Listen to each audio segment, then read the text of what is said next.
Finally, at about Christmas time, after 7 years, I had said, I am hereby obligated to offer you X many dollars for this truck.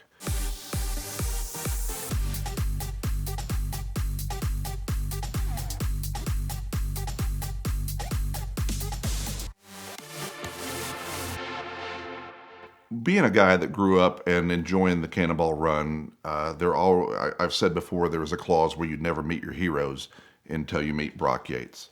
And Brock was nice to me for absolutely no reason at all, other than Pam says I was just crazy enough to be his friend, which is probably true. Over the years, we became friends and would communicate, and I've told stories about how we would take my phone calls for absolutely no reason at all, yet he was the pit reporter for the 1979 Daytona 500. As Brock became ill and just got a little later in years, I would send him photos.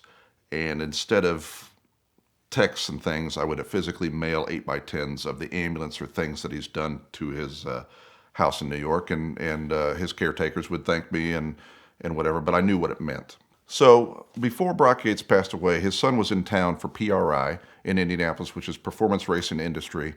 And I live on the same street that the show's on. Lucas Oil Stadium is 5 miles away from my house. If you just hang a left and don't turn right or left, you're going to crash into where the Colts play. And it's also where they hold PRI. So Brock Yates Jr., I've always been interested in the one lap of America and his driving techniques in school and things that he does, and keeping the spirit of the one lap alive, and through Tire Rack and everything. I think it's incredible. It's just a race across the country from racetrack to racetrack for a whole week, and what more could you ask for? So I sent him a message, and I said, hey, I see you're in town. Do you want to stop by? And he said, on the way out of town, I'll swing by. So Brock Yates Jr. left PRI and head down the street and head over to my house, and we walked into my back shop and just started talking about the ambulance and the Cannonball Run, and talking about his father, and just swapping stories. A lot of things that I never knew, but you get to know people through stories. That's why we're all here. He said, hey, I have Brock's truck.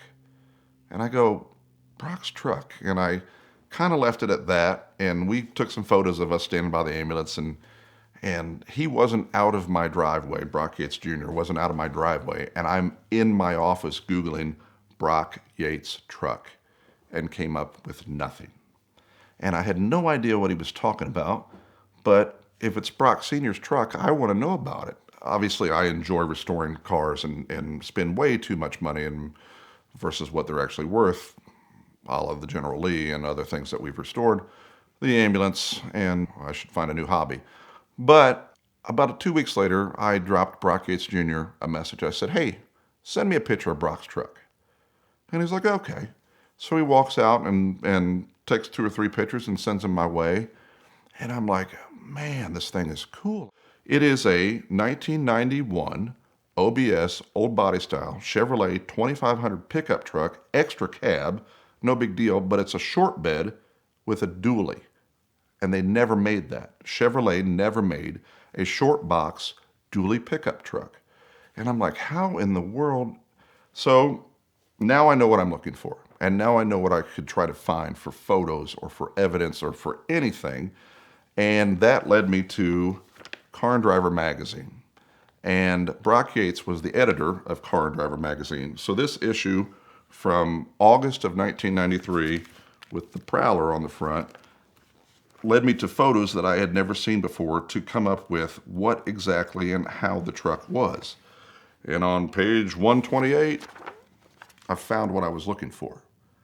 So it explains everything that the truck was and how it was built and who built it, Stillen built it, where it was painted at, and how it became a short bed dually pickup truck built especially for Brock Yates with an extra fuel cell, of course, because of Cannonball Run.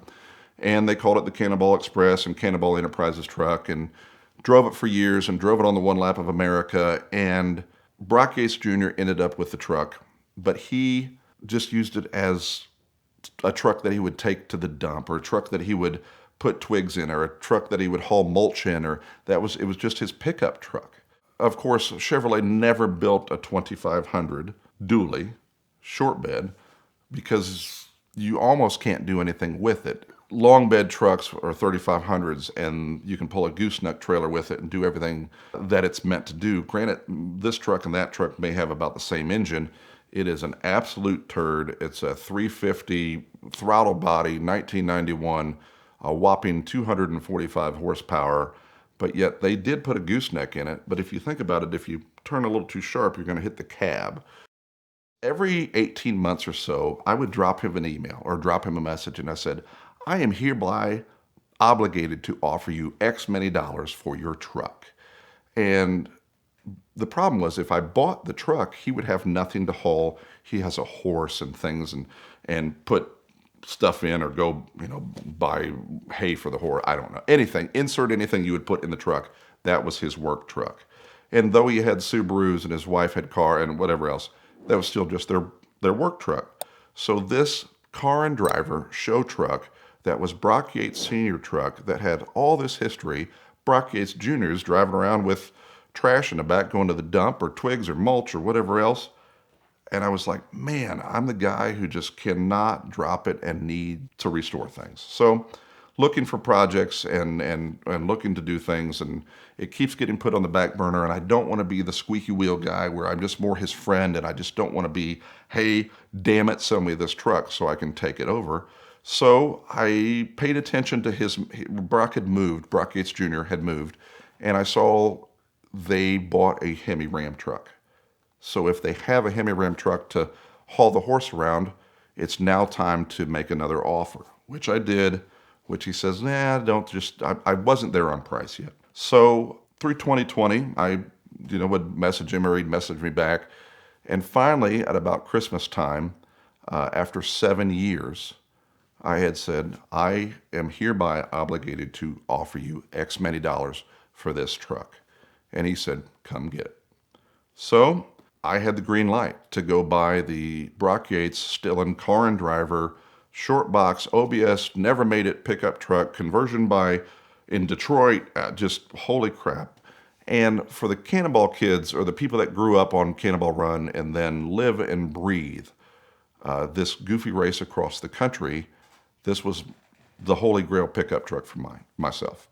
So I loaded up truck and trailer and took off to Pennsylvania, spent the evening in Pennsylvania, woke up the next morning, and Brock Yates Jr. says, hey, come over, I'm going to make you breakfast. And my wife calls it breakfast, but she's got a bit of a sense of humor. So spent the morning with Brock Yates Jr., and it was time to load it up, and he's going to pass the torch to me.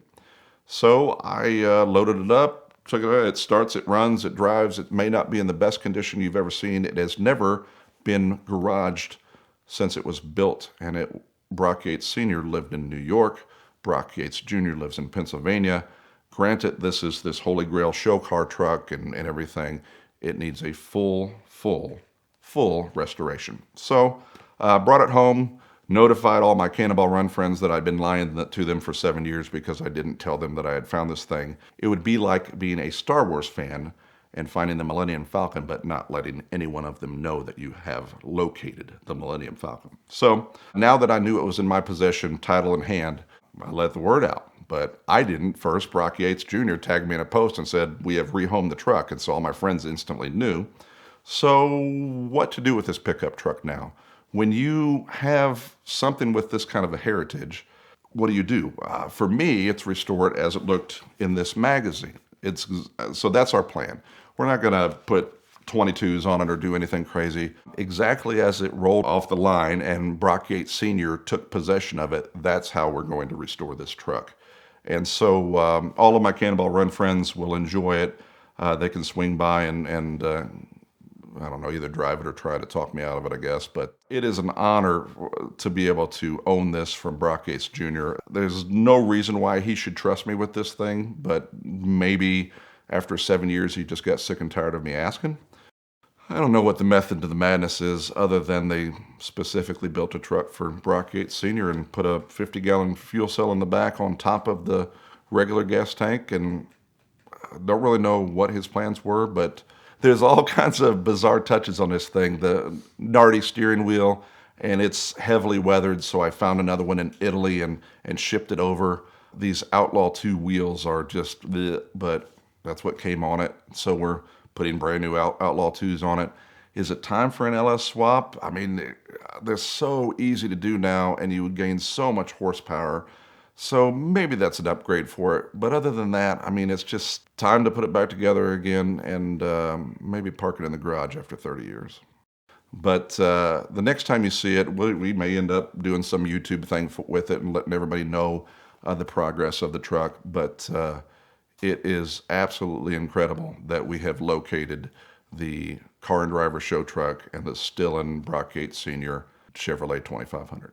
And keeping in check with everything I do, owning an ambulance that cost $160,000 over 19 years, and a Winston Cup car that Lord knows what we're going to have in that thing, multiple orange cars from a television show where they jumped it a lot.